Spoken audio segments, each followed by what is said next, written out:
तो हेलो नमस्कार दोस्तों, बिहार सर्वे को लेकर एक खास वीडियो में आपका स्वागत करता हूं। आज का हमारा टॉपिक है कि अगर आप कोई भी लैंड खरीदे हुए हैं, कोई जमीन खरीदे हुए हैं, वो आपके नाम पे दर्ज नहीं है, यानी कि आपके नाम पे दाखिल खारिज नहीं हुआ है, बैनामा नहीं हुआ है, तो इस पे सुप्रीम कोर्ट का आदेश आया हुआ है। जिस वीडियो को आप पूरा देखें, पूरा सुने, समझे, ताकि आपको 10 वीडियो देखने की आवश्यकता न हो। और ये सुप्रीम कोर्ट का आदेश है विथ राइटिंग। आदेश के अनुसार ये बात सामने आई है कि अगर आप कोई भी जमीन खरीदे हुए हैं जिसका जो मालिकाना हक है वो आपके नाम पे नहीं है, खरीद तो आप लिए हैं लेकिन वो दूसरे के नाम पे दर्ज है और दाखिल खारिज भी नहीं हुआ है, लेकिन जो बैनामा है वो आपके पक्ष में है या विक्रय पत्र है आपके पक्ष में। अगर विक्रय पत्र नहीं है तो कोई बिल है आपके पक्ष में या और भी किसी प्रकार का लेटर है, ऐसा दान पत्र है जो उससे जमीन से संबंधित हो, किसी प्रकार का भी कोई प्रूफ हो जिससे पता चले कि आप उस संपत्ति के मालिक हैं, लेकिन रेवेन्यू रिकॉर्ड में आपका कहीं नाम दर्ज नहीं है, दाखिल खारिज में कहीं भी नाम दर्ज नहीं है, लेकिन आप उस जमीन के मालिक हैं। क्या आप उस संपत्ति को बेच सकते हैं और या क्या वो मान्य होगा? कहीं ऐसा तो नहीं कि अगर आप उस लैंड का विक्रय कर दिए तो आपके खिलाफ कहीं 467, 468 या कोई भी धारा बने 420 का कोई भी मुकदमा कायम हो सकता है या नहीं? इसी संबंध में आज हम बात करेंगे और ये सुप्रीम कोर्ट के आदेश के अनुसार हम बात करेंगे, क्योंकि बहुत सारे मैं जमीन के केसेस देखता हूँ कि जो संपत्ति है उस व्यक्ति के नाम पे तो है, लेकिन फिर भी अगर वो उसको सेल करता है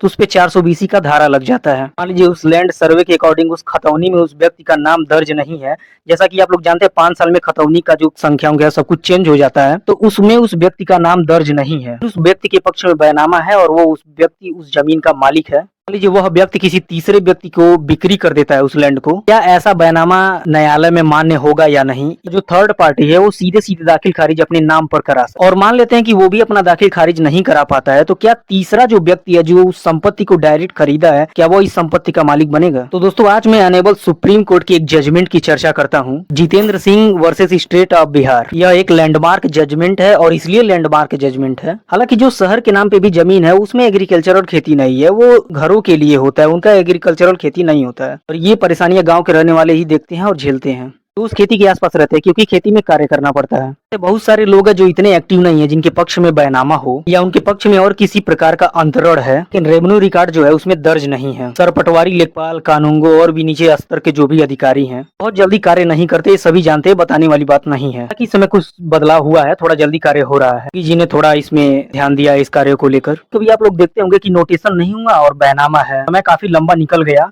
किसी आदमी को लोन नहीं चाहिए या कुछ भी नहीं चाहिए तो मालिक तो है ही वो। इस पर ऐसी स्थिति आ जाती है कि जो नया व्यक्ति है जो उस जमीन को खरीद रहा है वो बैनामा देखता है, नामे में उन्हीं का नाम होता है जिनसे वो खरीद रहा होता है, तो ये कंफर्म होता है कि और किसी को बेचा ही नहीं है, वास्तव में ही वो किसी को बेचा नहीं होता है उस जमीन को। तो इसी बात को मैं समझाते हुए कहता हूँ कि जो खतौनी में नाम दर्ज होता है वो केवल लगान लेने के लिए नाम दर्ज होता है, राजस्व लगान को लेकर बस वो लेने से है। और एक चीज आप लोग जान ले, केवल रेवेन्यू रिकॉर्ड में नाम दर्ज होने से कोई भी व्यक्ति उस संपत्ति का मालिक नहीं हो जाता। ये चीजें उससे पूछी जा सकती है कि ये लैंड आपको कैसे प्राप्त हुआ, कैसे इस सोर्स के बारे में सब कुछ पूछा जा सकता है उससे। ऐसा ही एक मुकदमा देखने को सामने आया था कि उसमें रेवेन्यू रिकॉर्ड में तो उस व्यक्ति का नाम है लेकिन उसका आवंटन जो है वो खारिज हो गया था, कि पिता का बाद डायरेक्ट उसका नाम दर्ज हो गया, लगभग 40 साल से उसका नाम चला आ रहा था। तो इस केस में वो व्यक्ति अगला स्टेप ये करता है कि उठाकर किसी थर्ड पार्टी को अपना जो लैंड है उसको सेल कर दिया था, क्योंकि वो उसके नाम पे था। तो ऐसा ही कभी कभी मासूम लोग भी इसमें फंस जाते हैं, इसीलिए इस जानकारी को आप डिटेल में समझे। थोड़ा बोरिंग लग सकता है लेकिन इसको पूरा सुने। कहने का तात्पर्य यह है दोस्तों कि जो दाखिल खारिज है वो अपने आप में एक सूचक है। कहने का मतलब यह है कि दाखिल खारिज आपके नाम पे हो गया तो आप संपत्ति के मालिक भी नहीं हो सकते। देखिए, संपत्ति के मालिक होने के लिए आपको विक्रय पत्र चाहिए जो सबसे मोस्ट इंपॉर्टेंट होता है, या दान पत्र चाहिए, या किसी और के तहत एग्रीमेंट के माध्यम से आपके पास आया हो कोई ऐसा कागज, कोई सर्दिया बैनामा हुआ हो, या किसी बंधक के बाद आपके पास कोई ऐसा रिकॉर्ड हो,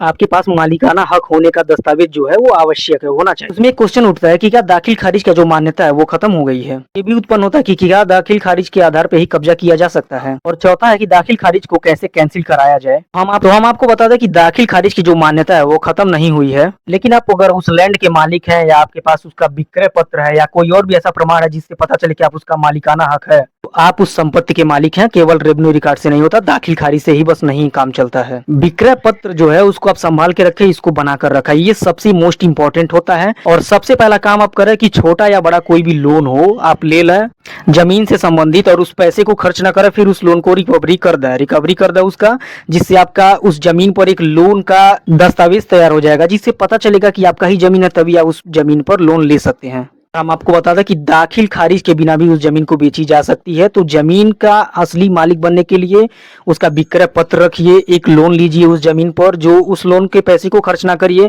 फिर उस लोन की रिकवरी कर दीजिए। और जैसा कि दोस्तों मेरा पिछला वीडियो में मैं बताया था कि केवल आधार कार्ड से ही आप अपने जमीन का सर्वे करा सकते हैं। अगर आप नहीं देखे हैं तो इस वीडियो के लास्ट में मैं आपको लगा दे रहा हूँ, उसको देख लीजिए। और दोस्तों इस मेरे चैनल को सब्सक्राइब करें और लाइक करें, ताकि मैं जब भी वीडियो डालूं तो आप सबसे पहले देख सकें। और मैं आपको पता ही होगा कि मैं लगातार जमीन से संबंधित, बिहार से संबंधित वीडियो ला रहा हूं, तो वीडियो को लाइक करें, हमें सपोर्ट करें। जय हिंद।